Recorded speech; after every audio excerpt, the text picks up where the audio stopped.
یا ایھا الذین آمنو، اے لوگو جو ایمان لا چکے ہو، اللہ کو اپنا رب مان لیا ہے۔ ایمان کا یہ دعویٰ صرف زبانی طور پر کرنا ہی کافی نہیں، اس کا تقاضا بھی پورا کرنا ہے۔ اور وہ تقاضا کیا ہے؟ اتقوا اللہ، جس اللہ کو رب مانتے ہو اب اس سے ڈرو بھی، اس کا تقوی اختیار کرو۔ کیسا تقوی؟ حق تقاتہ، جیسے اس سے ڈرنے کا حق ہے، جیسا تقوی ہونا چاہیے۔ تقوی صرف بولنے کے لیے ایک لفظ نہیں، اس لفظ کے کچھ معنی اور تقاضے بھی ہیں۔ تقوی کے تقاضے پورے کرو۔ وَلَا تَمُوتُنَّ، اور تمہیں موت ہرگز نہ آئے، کبھی نہ مرنا اس حال میں، إِلَّا وَأَنْتُمْ مُسْلِمُونَ، مگر یہ کہ تم مسلمان ہو، فرما بردار ہو، اس کے آگے جھکے ہوئے ہو۔ ایمان کے بعد تقوی ضروری ہے۔ تقوی کیا ہے؟ تقوی نام ہے پرہیزگاری کا، کہ انسان دنیا میں احتیاط اور پرہیز کے ساتھ زندگی گزارے، اللہ سے ڈرتے ہوئے زندگی بسر کرے، اور اللہ سے ڈرتے ہوئے ہر اس کام سے، ہر اس بات سے، ہر اس چیز سے محتاط رہے، بچ کر رہے جو اللہ کو پسند نہ ہو، خواہ قول ہو یا فعل ہو یا سوچ ہو، حتیٰ کہ ذاتی عمل ہو یا لوگوں کے ساتھ معاملہ ہو، ہر معاملے میں اللہ کی طرف دھیان رہے کہ وہ دیکھ رہا ہے۔ صرف ظاہری طور پر ڈوز اور ڈونٹس کا ہی فکر نہ کرے، بلکہ ان کی روح کو بھی پہنچے، کسی حد تک پہنچنے سے پہلے ہی رک جائے کہ کہیں غلطی سے بھی حد کو نہ چھو لے۔ تو یا ایھا الذین آمنوا اتقوا اللہ حق تقاتہ، اے ایمان والو اللہ سے ڈرو، اللہ سے ڈر کر وہ کام چھوڑ دو، وہ رویے چھوڑ دو، وہ باتیں چھوڑ دو جو اللہ کو پسند نہیں۔ ہم سب جانتے ہیں کہ یہ دنیا امتحان کی دنیا ہے، ہر لمحے ہمیں آزمایا جا رہا ہے، اور سب سے بڑی آزمائش کیا ہے کہ ہم اپنے وقت کو استعمال کیسے کر رہے ہیں۔ صرف بات جائز اور ناجائز، حلال اور حرام ہی کی نہیں، اپنی ساری زندگی کے اوقات اور لمحات کے بہتر استعمال کی ہے یا بھرپور استعمال کی ہے، کہ ہم ان اوقات کو کتنا اور کیسے استعمال کر رہے ہیں۔ یعنی گناہ صرف یہ نہیں کہ آپ یہ سمجھیں کہ میں اس وقت جھوٹ نہیں بول رہی یا میں اس وقت کوئی غلط کام نہیں کر رہی تو میں ٹھیک ہوں۔ نہیں، اگر آپ جھوٹ نہیں بول رہے، غلط کام نہیں کوئی بھی کر رہے، اور آپ اس جرم کا ارتکاب کر رہے ہیں کہ کچھ بھی نہیں کر رہے، محض سستی سے کام لے رہے ہیں، محض لیٹے ہوئے ہیں، ایک غفلت کی زندگی بسر کر رہے ہیں، تو یہ بھی ایک قصور ہے، یہ بھی تقوی کے خلاف ہے۔ تو تقوی دراصل شعور کی اعلیٰ ترین کیفیت کا نام ہے، کہ جس میں انسان اتنا حساس ہو جائے، اپنی ذات کے معاملے میں نہیں، اللہ کے معاملے میں، لوگوں کے معاملے میں اتنا حساس ہو جائے، اتنا سینسیٹیو ہو جائے کہ کہیں بھی وہ اللہ کی نافرمانی کا کام نہ کرے یا بندوں کو ستانے والا کام نہ کرے۔ اب دیکھیے کہ یہ جو ہمارا امتحان ہے وہ پھر اتنا بھی نہیں صرف کہ ہم وقت کیسے استعمال کر رہے ہیں، یہ زندگی کو کس طرح گزار رہے ہیں، اس میں جگہ جگہ مختلف رکاوٹیں، ناپسندیدہ چیزیں، ایسی چیزیں بکھری ہوئی ہیں کہ جو ہماری اچھی نیت، اچھی سوچ اور اچھے کاموں کے راستے میں رکاوٹ بن جاتی ہیں۔ یعنی آپ اپنے وقت کو بھرپور گزارنا چاہتے ہیں، آپ اپنی صلاحیتوں کو صحیح طور پر استعمال کرنا چاہتے ہیں، لیکن کیوں نہیں کر پاتے؟ اچھے ارادے کے باوجود، اچھی نیت کے باوجود، کیونکہ راستے میں کئی رکاوٹیں ہیں۔ آپ اچھے ہیں، آپ کی سوچ اچھی ہے، آپ مثبت سوچ رہے ہیں، لیکن آپ کے سامنے ایسے لوگ موجود ہیں جو منفی طریقے سے سوچتے ہیں، جو اچھے نہیں۔ اب آپ الجھنا شروع کر دیں کہ مجھے رستہ دو، مجھے تو کام کرنا ہے۔ پھر اسی طرح آپ دیکھیں کہ جہاں آپ کو لوگوں کی منفی باتوں، منفی سوچوں، منفی رویوں سے واسطہ پڑتا ہے، وہاں بعض اوقات لوگوں کے غیر سنجیدہ رویے، نان سیریس ایٹیٹیوڈ، اور گھر میں یا گھر سے باہر ایک ایسے ماحول کا ہونا کہ جس میں کسی کو فکر ہی نہیں آخرت کی، آپ تنہا ہیں اس سوچ والے۔ اب یہ بھی ایک ناپسندیدہ صورت ہے۔ اب پھر آپ بھی بیٹھ جاتے ہیں کیونکہ سارا ماحول ایسا ہے تو اس لیے میں کیا کروں۔ کہیں پر آپ ایسی سچویشن میں گرفتار ہو جاتے کہ دنیا کی کوئی چیز آپ کو اپنی طرف کھینچنے لگتی، آپ نکلے تھے ایک بڑے ہی اچھے جذبے سے، راستے میں کوئی ایسی چیز نظر آ گئی جس نے آپ کو اپنی طرف متوجہ کر لیا، وہ سارا مقصد اور ساری باتیں بھول گئے۔ مثلا آپ میں سے اگر کوئی بچی گھر سے یہ سوچ کر نکلی ہے کہ مجھے تعلیم حاصل کرنا ہے، یہاں آ کر وہ ایک ایسی دوستی میں پڑ جاتی کہ ساری تعلیم پیچھے رہ جاتی ہے، اور اس کا الٹیمیٹ گول کیا بن جاتا ہے؟ محض اپنی دوست کے پاس بیٹھی رہوں، اس کے ساتھ گپ شپ لگاتی رہوں اور اس کے ساتھ اچھا وقت میرا گزرے۔ تو کیا کیا اس نے؟ وہ ساری نیت اور جذبہ اور ساری قربانی وہ سب ختم ہو گئی، وہ الجھ گئی کسی اور چیز میں۔ اسی طرح بہت سے ایسے اسباب ہوتے ہیں جو بہت ہی ناخوشگوار ہوتے ہیں، لمحے لمحے پر آپ کو ناخوشگوار کیفیات سے دوچار ہونا پڑتا ہے۔ کبھی کوئی آپ کو کچھ بات کہہ دیتا ہے، کبھی آپ کو کوئی ایسی چیز نظر آ جاتی ہے جو آپ کو اچھی نہیں لگتی، کبھی آپ کی یادوں میں، آپ کے خیالات میں، آپ کی سوچوں میں، آپ کے شعور لاشعور میں کوئی بچپن کے، کوئی ازدواجی زندگی کے، کوئی بچوں کے ایسے واقعات، معاملات، مسائل، پریشانیاں آپ کو پیچھے سے اٹھ اٹھ کے کچوکے لگاتی رہتی ہیں۔ دیکھو تمہارے ساتھ تو یہ ہو گیا، تمہارے ساتھ تو وہ ہو گیا۔ کتنی ہی چیزیں ہیں جو ہمیں مسلسل ناخوشگوار رکھتی ہیں۔ یہ سب کیا ہے؟ یہ دنیا کا جنگل ہے، یہ بکھرے ہوئے کانٹے ہیں، جھاڑیاں ہیں۔ آپ کے اپنے اندر بڑا عزم جمع ہے، بڑے شوق ہیں، بہت بہت کچھ کرنے کے لیے آپ تڑپتے ہیں، روتے ہیں، دعائیں مانگتے ہیں، لیکن حالات کرنے نہیں دیتے۔ کبھی بچے پاؤں پکڑ رہے ہیں، کبھی شوہر روک رہا ہے، کبھی ماں باپ محبت میں آڑے آ رہے ہیں، کبھی کوئی اور ہم پہ ترس کھا رہا ہے، کبھی کوئی بیماری آ جاتی ہے۔ غرض کہ آپ ان گنت رکاوٹیں پائیں گے اپنے راستے میں۔ اب ان ساری رکاوٹوں کو عبور کر کے اصل منزل تک کیسے پہنچنا ہے، یہ انتہائی سمجھداری کا کام ہے، اور یہ صرف سمجھدار شخص کر سکتا ہے۔ صرف وہ کر سکتا ہے جو شعوری طور پر بیدار ہو، جس کی آنکھیں کھلی ہوں، اور جو محتاط ہو، سمجھدار ہونے کے ساتھ ساتھ اور سمجھدار ہونے کی وجہ سے محتاط ہو۔ اسی احتیاط کا نام تقویٰ ہے کہ منزل کو بھی نہیں بھولنا، اور ان ساری رکاوٹوں کو خوش دلی کے ساتھ عبور کرتے جانا ہے، ایک کے بعد ایک چیز سے ٹکرائے بغیر رستے پہ چلتے جانا اور منزل پہ پہنچنا ہے۔ اسی مضمون کو ایک بہت اچھے اثر میں بیان کیا گیا ہے کہ حضرت عمر رضی اللہ تعالی عنہ نے ایک مرتبہ کعب احبار سے، جو ایک یہودی عالم تھے، ان سے پوچھا کہ تقویٰ کیا ہوتا ہے، آپ تقویٰ ڈیفائن کریں مجھے۔ تو انہوں نے کیا کہا تھا، آپ سب جانتے ہیں اس واقعے کو، کہ کیا کبھی تم کسی خاردار جنگل سے گزرے ہو؟ تو انہوں نے کہا ہاں گزرا ہوں۔ پوچھا کیسے گزرے؟ کہا اپنا دامن بچا بچا کے، کسی بھی چیز سے الجھے بغیر۔ یہ اتنی خوبصورت مثال ہے تقویٰ کی کہ شاید ہی اس سے بہتر کوئی چیز تقویٰ کو ایکسپلین کر سکے۔ یہ دنیا کیا ہے؟ خاردار جنگل، جس کے خوبصورت پھول بھی ایک طرح سے آزمائش ہیں، جس میں خوبصورت اٹریکشنز، وہ حب و شہوات کی ساری قسمیں، وہ بھی بظاہر جو خوبصورت نظر آتی ہیں، وہ بھی دراصل کانٹے ہی ہیں اس رستے کے، وہ بھی جھاڑیاں ہی ہیں۔ تو جو شخص نظر سامنے رکھتا ہے کہ مجھے وہاں پہنچنا ہے اور اوپر میرا رب مجھے دیکھتا ہے، تو اس کی چال اور رفتار اور گزرنے کا طریقہ کیسا ہو جائے گا، کیسا ہوگا؟ بہت محتاط۔ ابھی آپ دیکھیے کہ آج بارش ہو رہی ہے اور رستوں پہ پھسلن ہے، کیچڑ ہے، کہیں پانی ہے۔ اب آپ یہاں تو نہیں بیٹھے رہیں گے نا، گھر تو جانا ہے۔ جب آپ کسی ایسے جگہ پر پہنچے، نہیں کچھ راستہ ہو سکتا اسموتھ ہو، آپ کے لیے صاف ستھرا ہو، لیکن جب آپ ایسی جگہ پر پہنچے کہ جہاں کیچڑ ہو، پھسلن ہو، گڑا ہو، کیا کریں گے آپ؟ بیٹھ رہیں گے کہ جس دن یہ سوکھے گا اس دن میں آؤں گی گھر؟ نہیں، وہ تو آپ کو جانا ہے گھر، جیسے بھی جائے آپ کو جانا ہے۔ اسی طرح موت انتظار میں کھڑی، اس نے تو پکڑ لینا ہے، اگلے کمرے میں تو جانا ہی ہے۔ کوئی بھی نہیں کہہ سکتا کہ ہم جب دنیا کے حالات اچھے ہو جائیں گے، ماحول اچھا ہو جائے گا، سب لوگ اچھے بن جائیں گے، پھر میں بھی اچھی ہو جاؤں گی اور اس کے بعد مروں گی، پھر جنت میں جاؤں گی۔ امپاسبل۔ نہ آپ یہ کر سکتے ہیں کہ اپنے گھر والوں کو چھوڑ دیں، یہ بھی ایک فرار ہے، اور یہ پاسبل بھی نہیں کہ آپ گھر چھوڑ دیں۔ نہ یہ آپ کر سکتے ہیں کہ آپ اپنی جسمانی ضروریات سے فارغ ہو جائیں، آپ کو سونا بھی ہے، آپ کو کھانا بھی ہے، آپ کی اور ضروریات بھی ہیں۔ نہ آپ یہ کر سکتے ہیں کہ آپ لوگوں کے منہ باندھ کے رکھیں، ان کے ہاتھوں کو بھی باندھ دیں، نہ کوئی آپ کو ہاتھ سے تکلیف دے، نہ کوئی آپ کو زبان سے دے، نہ کوئی آپ کے ساتھ رویہ خراب کرے کہ جس سے آپ کا موڈ آف ہوتا ہے، کوئی آپ کی خلاف مرضی، خلاف پسند بات نہ کرے۔ کیا آپ کسی ایسی دنیا کا تصور کر سکتے ہیں؟ ایسی دنیا کوئی بنا سکتا ہے؟ کہیں بھی نہیں ایسی دنیا۔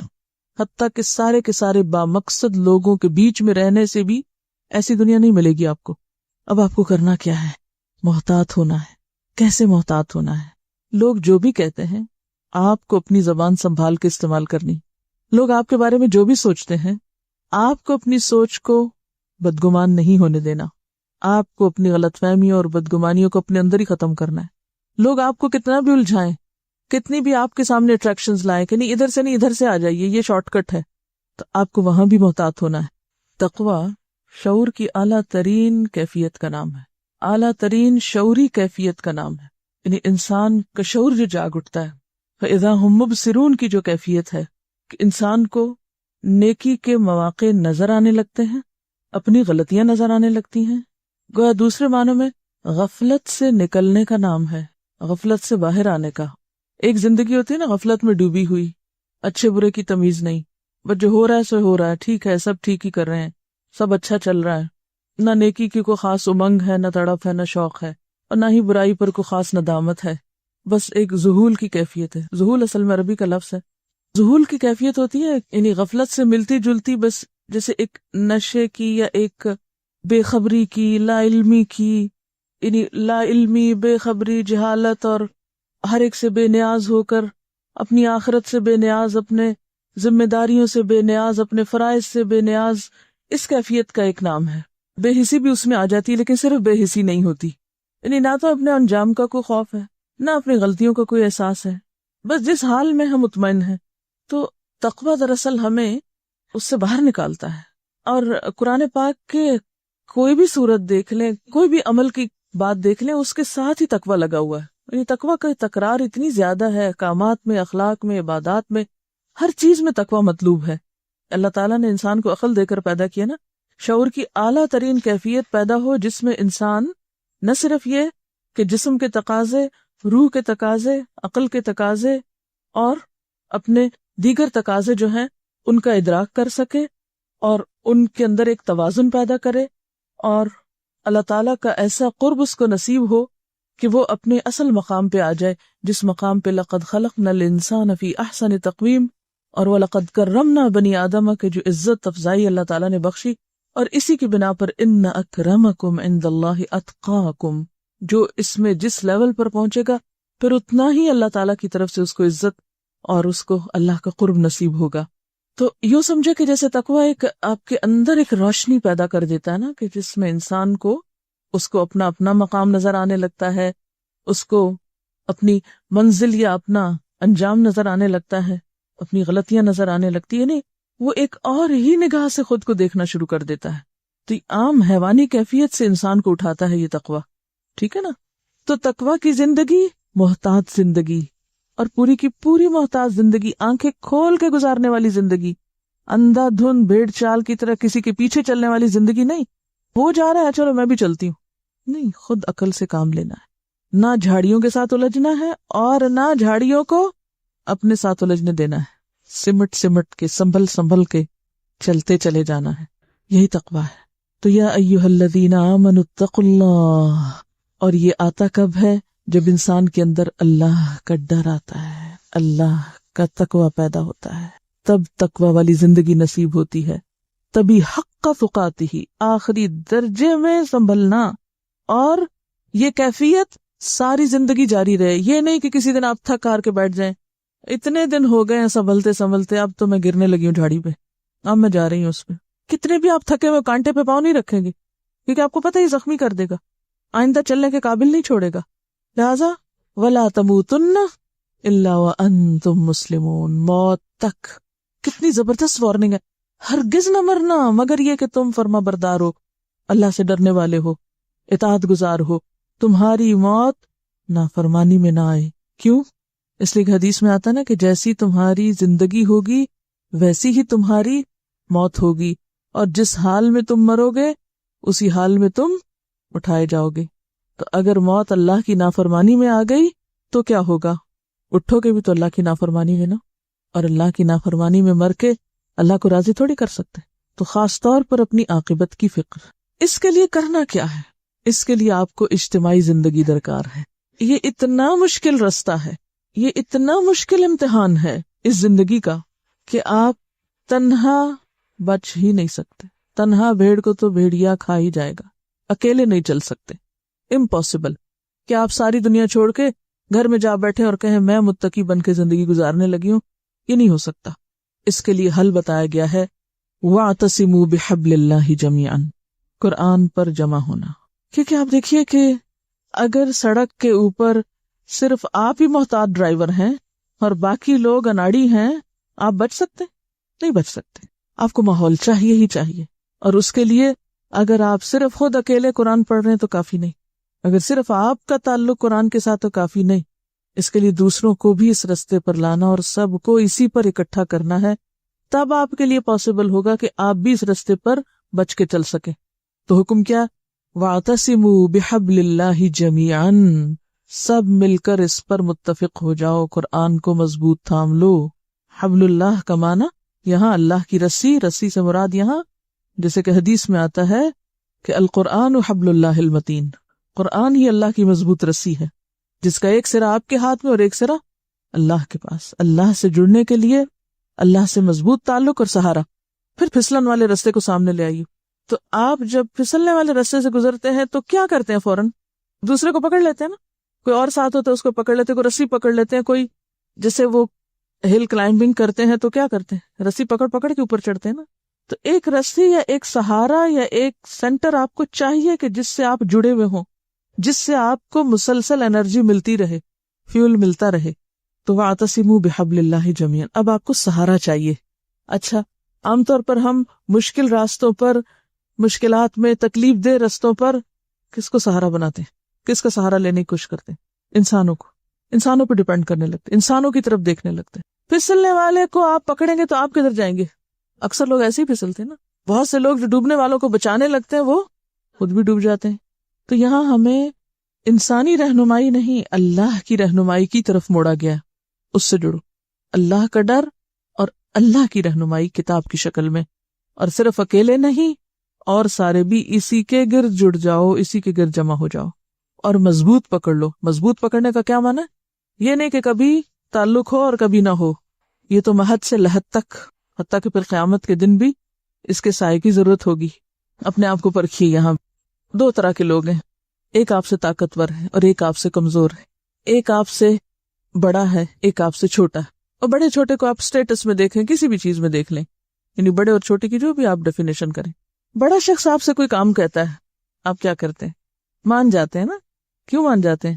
کیونکہ آپ کا اس سے مفاد وابستہ ہے، وہ بڑا ہے، مال میں زیادہ ہے، اگر آپ نے اس کی نافرمانی کی تو کیا ہوگا؟ آپ کو جو اس سے فائدہ پہنچنا وہ نہیں پہنچے گا، یعنی اس کے پیچھے ایک مفاد وابستہ نا، وہ اس سے بندھے ہوئے ہیں آپ۔ تو آپ اپنے مفاد کی خاطر، اپنے فائدے کی خاطر آپ بڑے کی بات نہ بھی چاہیں، مجبوراً بھی، تب بھی مان جاتے ہیں۔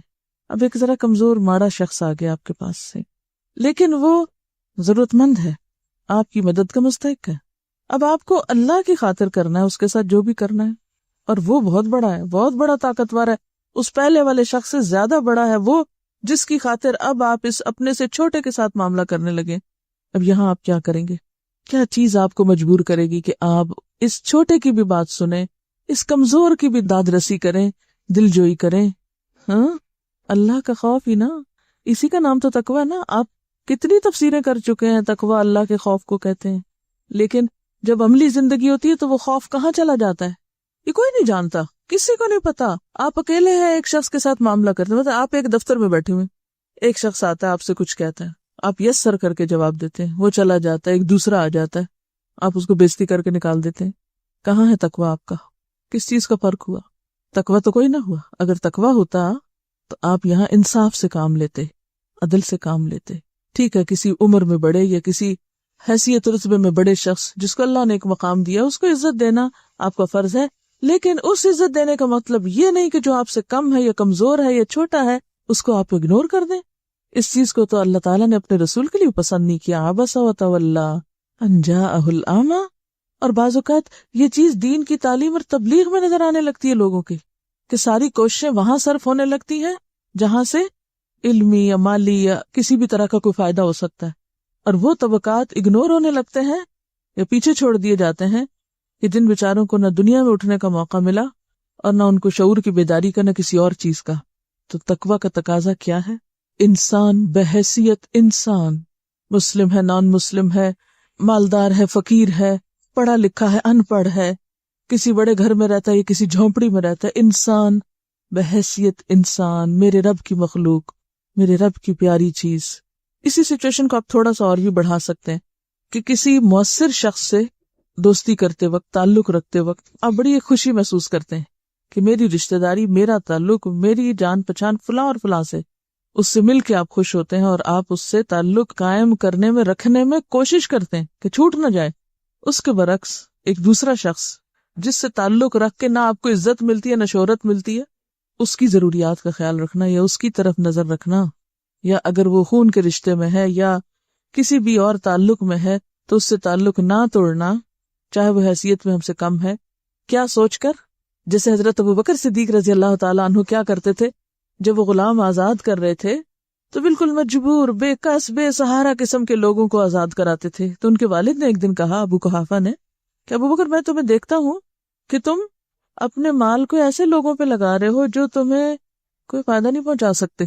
اس کے برعکس تم اگر نوجوان اور طاقتور لوگوں کو آزاد کراؤ گے تو کل تمہارے کام آئیں گے. کہنے لگے، بابا جان نہیں، اصل بات یہ کہ میں یہ سب کچھ اپنے رب سے جزا لینے کے لیے کر رہا ہوں، میں اس لیے نہیں ان کو آزاد کر رہا کہ یہ پلٹ کے میرے کام آئے. تو اس پر اللہ تعالیٰ نے قرآن پاک میں کیا آیت اتاری تھی؟ الا ابتغاء وجه ربه الاعلی ولسوف یرضی، ولسوف یرضی، کہ وہ تو بس چاہتا ہے اپنے رب اعلیٰ کی رضا کو، اور رب بھی ضرور راضی ہو جائے گا اس سے. تو اس کو کیا کہیں گے؟ یہاں کیا چیز ہے جو کسی بھی مصلحت، فائدے، غرض سے خالی کر کے آپ کو نیکی کرنے پہ مجبور کر رہی ہے؟ اللہ کا تقوی کہ اللہ جو دیکھتا ہے وہ جزا دے گا. میں کسی انسان پہ اس لیے احسان کروں کہ اس انسان سے جزا لوں، اس سے بدلہ لوں؟ میں نے کتنے گھاٹے کا سودا کیا، کتنے نقصان کا سودا ہے.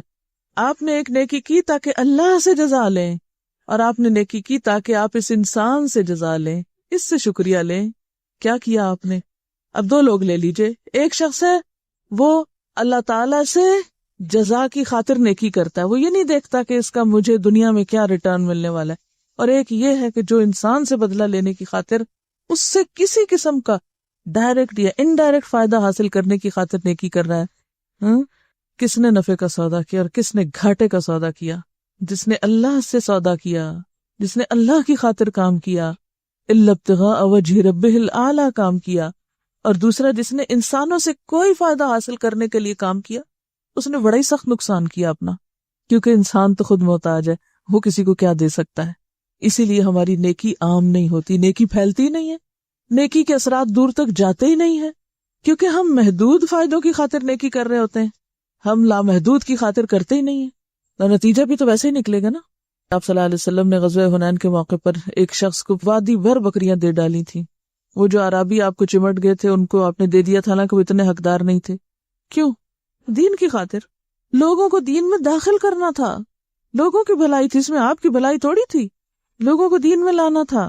وہ کون تھے؟ عرابی، بدو، وہ بہت مؤثر لوگ تھے، دیہاتی، اجڑ، گنوار، لیکن انڈائریکٹلی ان کا مسلمان ہونا بھی دین کے لیے ایک وزن رکھتا تھا. لیکن عام طور پر ہم ایسے مواقع پر ناسمجھ ہو جاتے ہیں. ہم وقتی فائدوں کو دیکھتے ہیں کہ یہاں کرنے سے مجھے واپس کیا ملے گا، اور بڑے فائدے کو بھول جاتے ہیں. تو یا ایھا الذین آمنوا اتقوا اللہ حق تقاتہ ولا تموتن الا وانتم مسلمون ولا تفرقوا. اور اے سارے پکڑنے والو، آپس میں نہ لڑنا شروع کر دو، آپس میں مت تفرقہ کرو، آپس میں مت جھگڑو. جھگڑنے کا انجام دیکھا ہے نا، جو تم پہلے جھگڑا کرتے تھے. وَاذْكُرُوا نِعْمَتَ اللَّهِ عَلَيْكُمْ، یاد کرو اللہ کی اس نعمت کو جو تم پر ہے. کون سی نعمت ہے یہاں؟ نعمت سے مراد قرآن میں کس چیز کو نعمت کہا گیا ہے؟ اسلام. جی ہاں، اليوم اکملت لکم دینکم واتممت علیکم نعمتی ورضیت لکم الاسلام دینا. یہ کہتے ہیں قرآن کی تفسیر قرآن ہی سے، یعنی ایک آیت کی وضاحت دوسری آیت سے. ورنہ میں کہوں نعمت یہ ہے، آپ کہیں نعمت وہ ہے، تو اسی سے تو تفرقہ اٹھ جائے گا. تو اللہ کی رسی کو پکڑنے کا معنی یہی ہے کہ پھر مزید وضاحت قرآن سے، اور اس کے بعد صاحب قرآن سے. وَاذْكُرُوا نِعْمَتَ اللَّهِ عَلَيْكُمْ، یاد کرو اللہ کی اس نعمت کو جو تم پر ہوئی. اِذْ كُنْتُمْ أَعْدَاءً، جب تم دشمن ہوا کرتے تھے. وہ اپنا دشمنی کا زمانہ یاد کرو. اہل عرب کو یاد کرایا جا رہا ہے کہ جب تم متفرق قبائل میں بٹے ہوئے تھے، فرقوں میں، ذاتوں میں، قبیلوں میں بٹے ہوئے تھے، اسلام کی نعمت ملنے پر تم اکٹھے ہوئے. فَأَلَّفَ بَيْنَ قُلُوبِكُمْ، اس نعمت کی وجہ سے اللہ نے تمہارے دلوں میں الفت اور محبت پیدا کر دی. جب سب کا مقصد ایک ہوا، سب کی قبلہ ایک ہوا، سب کی ڈائریکشن ایک ہوئی، تو اس راہ پہ چلنے والوں کے دل بھی باہم جڑ گئے. کیونکہ اصل اتفاق محض کسی مادی چیز کو پکڑنے کا نام نہیں بلکہ دلوں کے جڑنے کا نام ہے۔ فَأَلَّفَ بَيْنَ قُلُوبِكُمْ فَأَصْبَحْتُمْ بِنِعْمَتِهِ إِخْوَانًا، تو تم اس کی نعمت کی وجہ سے یعنی دین اسلام کی وجہ سے، مسلمان ہونے کی وجہ سے بھائی بھائی بن گئے۔ لہذا مرتے دم تک اس نعمت کو ایک تو تھام کے رکھنا، لا تموتن الا وانتم مسلمون، اور زندگی میں بھی اسی نعمت کی قدردانی کرنا۔ وَكُنْتُمْ عَلَى شَفَا حُفْرَةٍ مِّنَ النَّارِ، تم آگ کے گڑھے کے کنارے کھڑے تھے۔ یہ گڑھا کون سا گڑھا تھا؟ فرقہ واریت کا، یعنی فرقوں میں بٹے ہوئے تم آپس میں ایک دوسرے کو قتل کر رہے تھے، ایک دوسرے کو مار رہے تھے، ایک دوسرے کے دشمن بنے ہوئے تھے۔ اور اس جہالت میں، لا علمی میں اسلام سے ماقبل کے زمانے کو یاد کیجئے کہ کس طرح لوگ ایک دوسرے کے خون کے پیاسے تھے، قاتل اور مقتول دونوں آگ میں، اندھیرے میں گم، اسلام کی نعمت سے محروم، فی دلال مبین، امیین، کس طرف جا رہے تھے؟ آگ کے گڑھے کے کنارے، قریب تھا کہ گر پڑتے اس میں۔ فَأَنْقَذَكُم مِّنْهَا، اس نے تم کو اس سے بچا لیا، بچا کے تمہیں ایک نعمت دی۔ اب تم اس نعمت کو چھوڑ دو گے اور اس نعمت کو چھوڑ کے پھر تم بچ سکو گے اس سے؟ نہیں۔ تو تقوی والی زندگی ممکن نہیں جب تک کہ ایک ماحول نہ ہو، سہارے نہ ہو، اور وہ ممکن نہیں جب تک کہ اسلام کی تعلیمات نہ ہو، اسلام کی روشنی نہ ہو، اسلام کی نعمت نہ ہو، ورنہ آپس میں ہی ٹکرا ٹکرا کے مرتے رہو گے۔ کذالک یبین اللہ لکم آیاتہ، اللہ اس طرح تمہارے لیے آیات کھول کھول کے بیان کرتا ہے۔ کیوں کھول کے بیان کرے؟ لعلکم، تاکہ تم کیا کرو؟ تہتدون، ہدایت پا جاؤ، تمہیں رستہ مل جائے۔ ہدایت کا لفظ پیچھے پڑ چکے ہیں۔ کیا ہوتا ہے ہدایت؟ اہدنا الصراط المستقیم، سیدھا راستہ، صرف دیکھنا نہیں، اس پہ چلنا اور منزل تک پہنچنا۔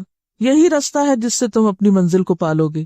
اور اس کام کے کرنے کے لیے کچھ لوگ تو خاص طور پر مخصوص ہونے چاہیے، جن کا اوڑھنا بچھونا یہی کام ہو کہ وہ بھٹکے ہوئے لوگوں کو، ادھر ادھر جانے والوں کو پھیر پھیر کے اس طرف لاتے رہیں۔ وَلْتَكُمْ مِنْكُمْ أُمَّةٌ، چاہیے کہ تمہارے اندر ایک ایسا گروہ ہو، يَدْعُونَ إِلَى الْخَيْرِ، جو خیر کی دعوت دیتا رہے، جو نیکیوں کی طرف لوگوں کو بلاتا رہے۔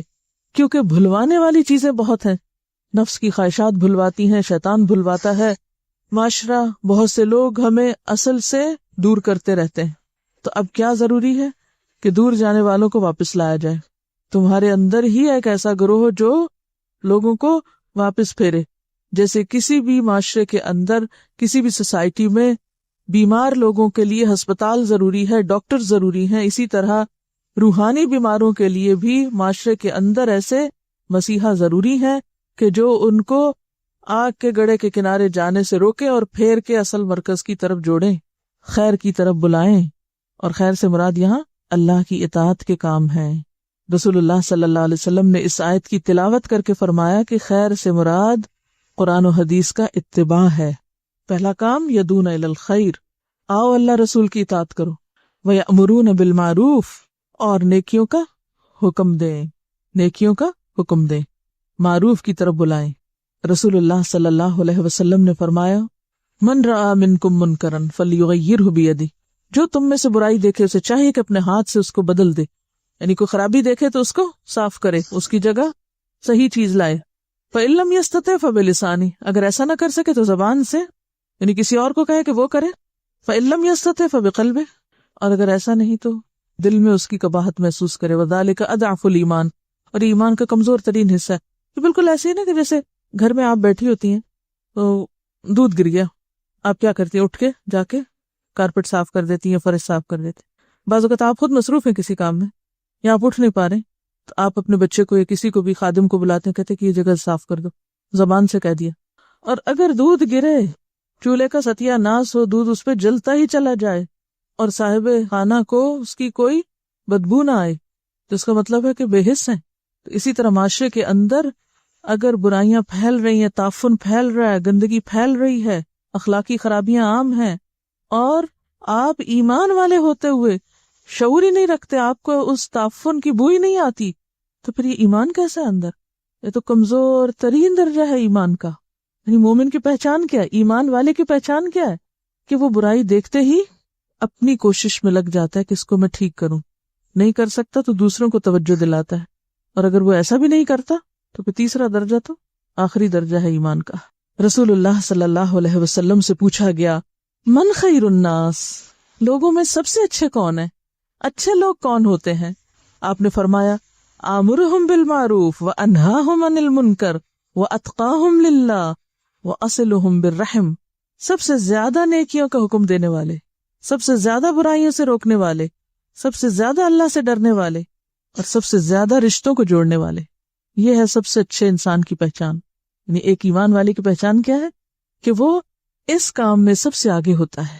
اور اگر کوئی ایسا نہیں کرتا تو آپ صلی اللہ علیہ وسلم نے فرمایا خدا کی قسم تم ضرور خیر کا حکم دو گے، برائیوں سے روکو گے، ورنہ عنقریب اللہ تعالیٰ ایسا عذاب نازل فرمائے گا کہ تم دعائیں کرو گے اور وہ قبول ہی نہ ہوں گی. چونکہ امت مسلمہ نے ایک عرصے تک اس کام سے غفلت اختیار کی، لہذا گھر کے اندر بھی اور گھر سے باہر بھی ہر طرف فساد پھیل گیا. اور اب ہم چاہتے ہیں کہ یہ فساد صرف ہماری دعاؤں سے ٹھیک ہو جائے، تو یہ نہیں ہو سکتا. خدا نے آج تک اس قوم کی حالت نہیں بدلی، نہ ہو خیال جس کو اب اپنی حالت بدلنے کا.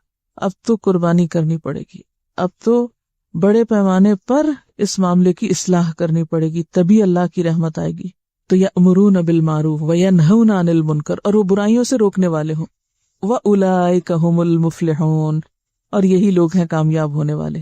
پھر فرمایا وَلَا تَكُونُوا، اور نہ تم ہو، کیسے نہ ہو، کالذین، ان لوگوں کی طرح، یعنی پچھلی قوموں کی طرح، تفرقوا، جنہوں نے تفرقے بازی کی، واختلفوا، اور اختلاف کیا، من بعد ما جاءہم البینات، اس کے بعد کہ ان کے پاس کھلی نشانیاں آ گئی تھی، کتاب موجود تھی، واضح ہدایات موجود تھیں، لیکن ان کو چھوڑ کر انا پرستی کا شکار ہوئے اور باہم اختلاف میں پڑ گئے.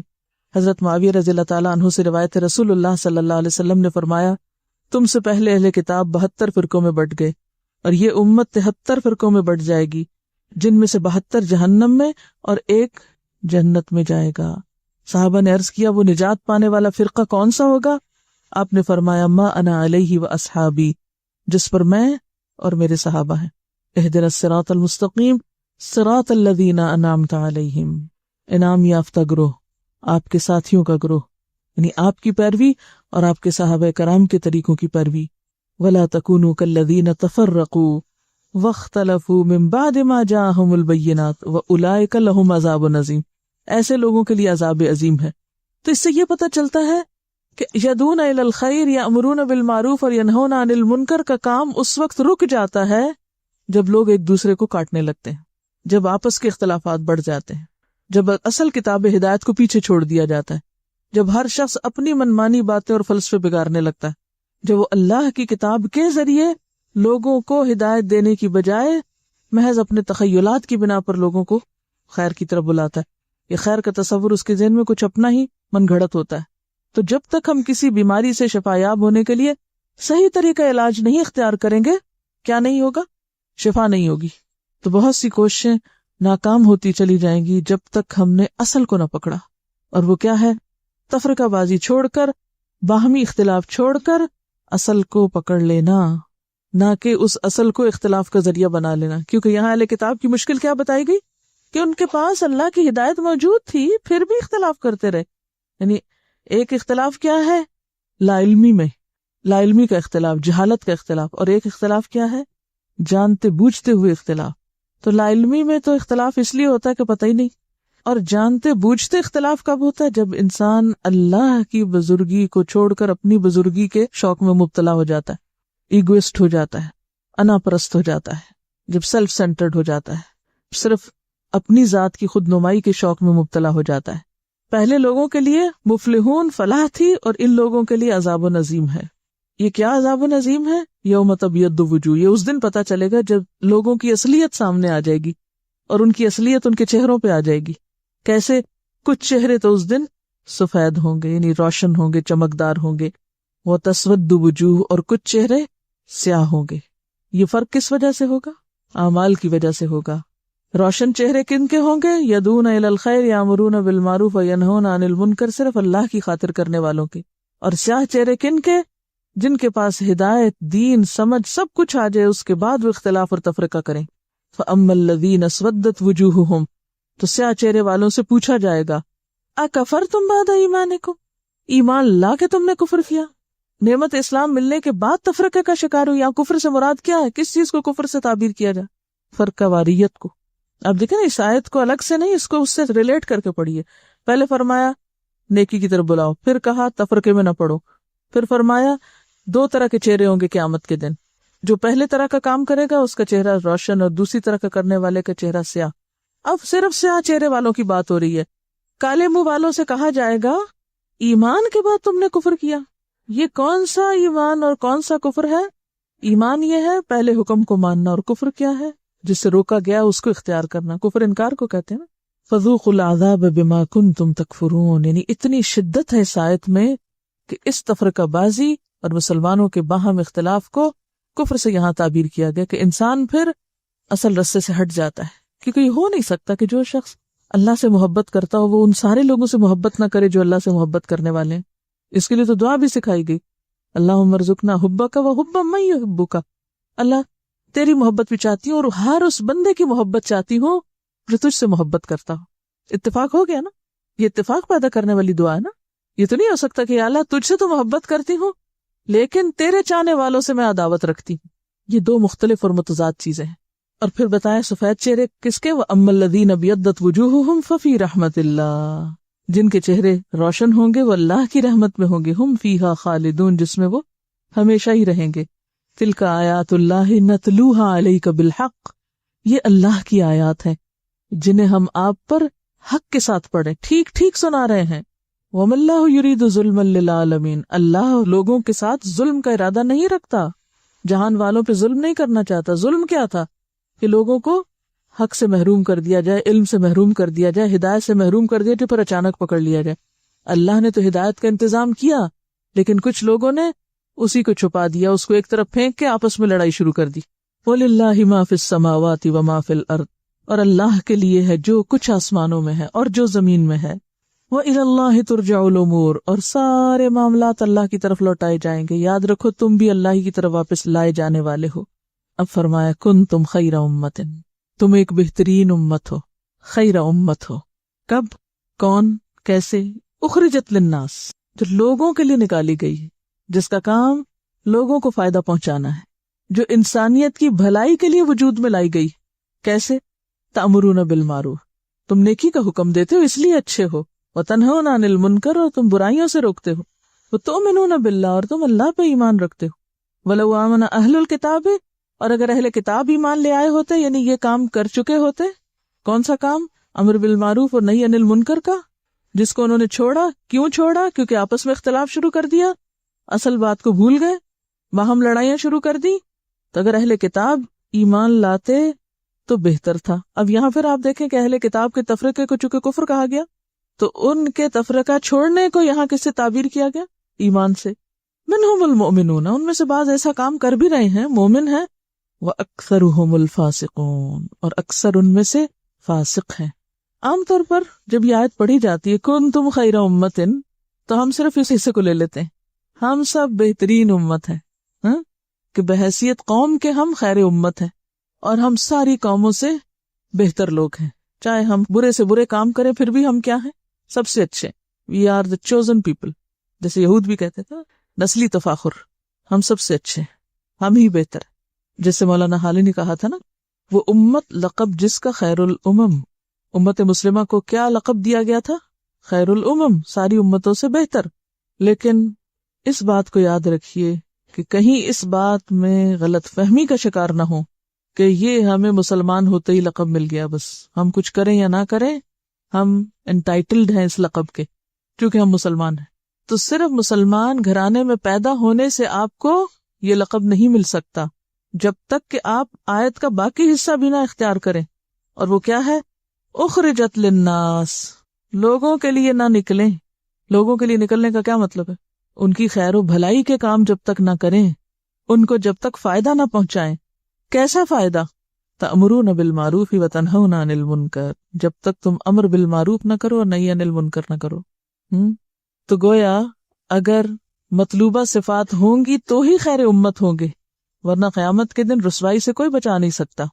ایک مفسر ہے قتادہ، وہ کہتے ہیں کہ حضرت عمر فاروق نے یہ آیت کنتم خیر امت پڑھی، پھر کہا اے لوگو جو شخص اس خیر امت میں ہونے کی خوشی حاصل کرنا چاہتا ہے، اس ٹائٹل کو پا کے خوش ہونا چاہتا ہے، تو وہ اس کے لیے خدا کی شرط کو پورا کرے۔ وہ اس کے لیے کس کو پورا کرے؟ خدا کی شرط کو، یعنی صرف پیدائشی یا نسلی طور پر مسلمان ہونا اس ٹائٹل کو حاصل کرنے کے لیے کافی نہیں۔ کیا کہا میں نے؟ صرف پیدائشی طور پر یا نسلی طور پر مسلمان ہونا، کہ ہمارے اماں ابا مسلمان تھے، ہم مسلمان ہو گئے، چونکہ ہم مسلمان ہیں اس لیے ہم خیر امت ہو گئے، یہ کافی نہیں جب تک کہ اس کے تقاضے یا شرائط نہ پوری کی جائیں۔ اور وہ شرائط کیا ہے؟ اخرجت للناس، صرف اپنے گھر میں یا اپنے اندر مت بیٹھے رہو، لوگوں کے لیے نکلو، تامرون بالمعروف وتنہون عن المنکر کرو۔ ابن کثیر کہتے ہیں خیر امت کی تشریح میں، وہ لوگوں کے لیے سب لوگوں سے بہتر ہے۔ خیر امت کون ہے؟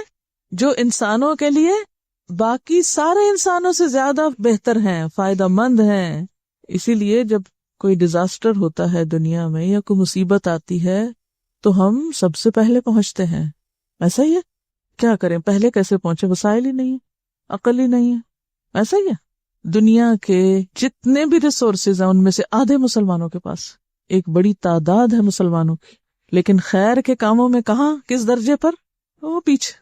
بلکہ ہم تو یہ چاہتے ہیں ہمارا گھر بھی کوئی اور آ کے سنوار دے، کسی اور کے نظریات چرا لیں، کسی اور کے خیالات ہتھیا لیں، اور ہم نقالی میں اپنی اصلاح بھی کر لیں۔ تو خیر الامم کا لقب کس کے لیے ہے؟ ابن کثیر کہتے ہیں کہ وہ جو لوگوں کے لیے سب لوگوں سے بہتر ہیں، جو انسانوں کی ہمدردی میں سارے انسانوں سے بہتر ہیں، جو لوگوں کے لیے سب سے زیادہ نفع مند ہیں۔ خیر امت کون ہے؟ جو لوگوں کے لیے سب سے زیادہ فائدہ مند ہے، نفع مند ہے۔ اب اس پر پرکھیے اپنے آپ کو، کہ واقعی ہم سب سے زیادہ انسانوں کے خیر خواہ، ہمدرد اور ان کے لیے فائدہ مند ہیں، کہ ان کو آخرت کے عذاب سے بچانے کے لیے تڑپ رہے ہیں کہ یا اللہ کوئی ایک بھی نہ جہنم میں جائے، اس دنیا میں بھی کوئی ایک بھوکا نہ رہ جائے، اس دنیا میں بھی کوئی ایک نہ پریشان حال ہو، اور آخرت میں بھی کوئی نہ سفر کرے، کوئی نہ مصیبت اٹھائے۔ کیا ہم واقعی ہم انہی چیزوں میں تڑپتے اور غم کھاتے اور روتے ہیں اور پریشان ہوتے ہیں؟ ہمارے آنسو کبھی اس کام کے لیے بھی بہے ہیں؟ یہ صرف ہم اپنی ذات سے ہی فرصت نہیں پاتے۔ اور یاد رکھیے یہ کام اکیلے نہیں ہو سکتا۔ اگر آپ چاہیں نا کہ میں خیر امت بننے کے لیے امر بالمعروف بھی کروں گی، نہی عن المنکر بھی کروں گی، اور اکیلے ہی جا کے سارے ڈیزاسٹر سے نپٹوں گی، کر سکتے ہیں؟ اس کے لیے تیاری چاہیے، اس کے لیے اکٹھا ہونے کی ضرورت ہے۔ کسی بھی مصیبت اور آفت کے وقت دنیا میں دوسری قومیں کیوں پہنچ جاتی؟ اس لیے کہ ویل اکوپڈ ہیں، محنت کیا، کام کیا، پتہ ہے کہ ملبے کے نیچے دبے ہوئے لوگوں کو نکالنا کیسے۔ ہمارے پاس کیا ہنر ہے؟ ہم کیا کرتے؟ ہم تو اپنی ضروریات پوری نہیں کرنے کے قابل، ہم تو اپنے شہر کے گٹر نہیں کھول سکتے، ہم تو اپنے ڈھیروں تلے دبے ہوئے انسانوں کو نہیں نکال سکتے، ہم دوسروں کی مدد کہاں سے کریں گے؟ لیکن اگر آپ یہ سمجھتے ہیں کہ انڈیویجولی اکیلے آپ خود سے سب بھاگ پڑیں اور یہ سب کام کر لیں، کبھی بھی نہیں ہو سکتا۔ اس لیے مین اور سینٹرل تھیم ان آیات کی کیا ہے؟ جمیعاً، اجتماعیت۔ ارکان خمسہ میں سے 5واں رکن کیا ہے؟ حج کیا سکھاتا ہے؟ اجتماعیت، اتحاد، رنگ و نسل، زبان کے اور درجوں، اسٹیٹس، مراتب کے اختلاف کے باوجود اتحاد۔ وآخر دعوانا ان الحمد للہ رب العالمین۔ سبحانک اللہم وبحمدک، نشہد ان لا الہ الا انت، نستغفرک ونتوب الیک۔ السلام علیکم ورحمۃ اللہ وبرکاتہ۔